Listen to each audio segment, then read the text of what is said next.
नमस्कार, NDTV India के YouTube channel पर आपका एक बार फिर स्वागत है। जयपुर से एक बार फिर हम हाजिर हैं अपडेट लेकर। आज दिन भर क्या हुआ है अब तक। सचिन पायलट दिल्ली चले गए हैं। दिल्ली जाने के पीछे की वजह औपचारिक तौर पे बताई तो नहीं गई है, लेकिन इतना ज़रूर है कि क्योंकि राजनीतिक जो हालात हैं, राजनीतिक जो उठापटक का दौर जो है वो चल रहा है, जारी है।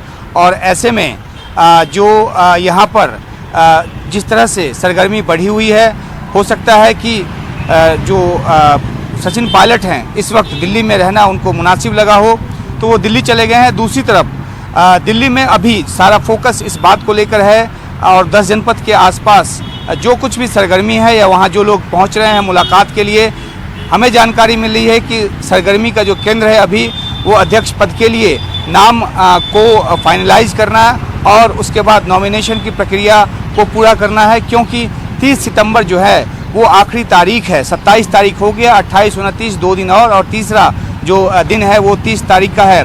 ये जानकारी भी आई दिल्ली से कि पवन बंसल ने फॉर्म लिया है, नामांकन पत्र लिया है। अब नामांकन वो अपने लिए भरेंगे या किसी और के लिए लिया है, ये बात भी अभी साफ नहीं है। कई सारे नाम जो हैं वो चल रहे हैं, लेकिन जो राजस्थान में जो हालात हैं उसके बारे में अभी ये कहा जा रहा है कि कुछ दिनों के लिए यहाँ एक तरह से ठंडे बस्ते में इसको डाला गया है। हालांकि माहौल गर्म है, लेकिन ठंडे बस्ते में इसलिए क्योंकि सारा फोकस जो है वो अध्यक्ष के चुनाव की जो नामांकन की जो प्रक्रिया है उसको पूरा करने में लगे।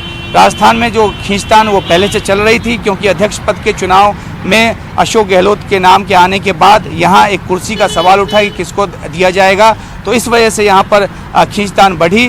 तो अभी डीलिंग एक तरह से करने की कोशिश है अध्यक्ष पद के चुनाव को और राजस्थान के का जो संकट है उसको। एक अहम बात जो आज दिन में हुई है वो ये कि प्रताप सिंह खाचरियावास, जो कि एक गहलोत लॉयलिस्ट हैं, उन्होंने आज मीडिया कर्मियों से बात की है। कई बड़े आरोप उन्होंने लगाए हैं।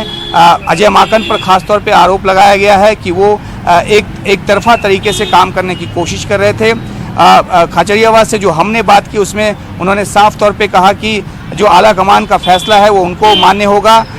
उन्होंने ये बात मानी कि जो कुछ उस दिन पैरेलल मीटिंग में हुआ उसकी जगह वो अगर जो सीएलपी मीट है उसमें होता तो ज़्यादा मुनासिब होता, लेकिन जो टकराव या जो एक रोड ब्लॉकेड है वो यहाँ आया, क्योंकि विधायक अपनी बात कहना चाहते थे और अजय माकन की तरफ से ये कहा गया कि एक लाइन का प्रस्ताव पारित होना है किसी शर्त के बिना। खाचरियावास ने यह भी कहा कि अजय माकन भी अपनी जगह सही थे, लेकिन क्योंकि एक मत्ता नहीं बन पाई इसलिए तमाम कोशिश के बावजूद उस दिन सीएलपी की मीटिंग नहीं हो पाई।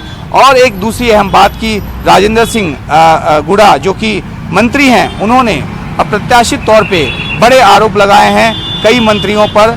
उन्होंने नाम तो नहीं लिया, लेकिन कहा कि जो मंत्री हैं वो 4000 करोड़ तक जो है वो कमा चुके हैं। साफ तौर पे घोटाले का उन्होंने इशारा किया और उन्होंने ये भी आरोप लगाया कि जो मंत्री नहीं चाहते हैं कि मुख्यमंत्री बदले, उसके पीछे की वजह यह है कि जिन लोगों ने घोटाला किया उनको लगता है कि नया मुख्यमंत्री को आया तो घोटाला खुल जाएगा। इतना ही नहीं ठहरे वो, इसके आगे भी उन्होंने बातें की और ये कहा कि जो लोग कहते हैं कि 2020 में बगावत हुई और 19 विधायक जो साथ गए उनमें से कोई मुख्यमंत्री नहीं बनना चाहिए, तो उनका तर्क ये है कि जब उनमें से 5 को मंत्री बनाया जा सकता है तो फिर सचिन पायलट को मुख्यमंत्री क्यों नहीं बनाया जा सकता। तो अपनी दलील, अपनी तर्कों और अपने आरोप के साथ राजेंद्र सिंह गुड़ा जो हैं वो सामने आए। तो कांग्रेस के बीच की जो इनफाइटिंग है वो बयानों के रूप में सीधे तौर पे मंत्रियों के बीच नज़र आ रही है। जो धारीवाल हैं उन्होंने भी मीडिया से कल बात की थी और उन्होंने भी अजय माकन पे काफ़ी आरोप लगाया था।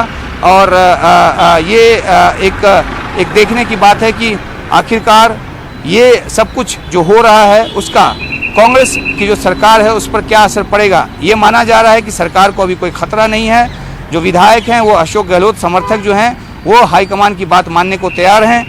अशोक गहलोत की सोनिया गांधी से फ़ोन पे कोई बात नहीं हुई, ये सूत्र के ज़रिए हमारी सहयोगी हर्षा कुमारी सिंह ने बताया। हालांकि कुछ चैनलों ने, कुछ मीडिया संस्थानों ने ये खबर चलाई कि बड़ी लंबी बातचीत हुई। तो ये तमाम इस तरह के सिचुएशन में बहुत सारी ऐसी बातें होती हैं जो उड़कर हवा में भी कई बार आ जाती हैं। कई बार उनमें तथ्य होता है, कई बार उनमें तथ्य नहीं होता है। तो अब जो है ये तमाम जो बातें हैं उन सब बातों को तभी विराम मिलेगा जब एक स्थायी जो समाधान है यहाँ के संकट का निकलेगा। नज़र हाईकमान की तरफ है, दोनों पर्यवेक्षक जो हैं वो अपनी रिपोर्ट जो है वो सौंप चुके हैं सोनिया गांधी को, और जो लिखित रिपोर्ट है वो भी सौंपा जा रहा होगा इस वक्त तक। अब ये देखना है कि हाईकमान जो है वो क्या अगला कदम हाईकमान की तरफ से उठाया जाता है। ये भी जानकारी आई कि A.K. एंटनी जो कि अनुशासन कमेटी के प्रमुख हैं, उनको दिल्ली बुलाया गया है। कल उनकी सोनिया गांधी से मुलाकात हो सकती है सुबह।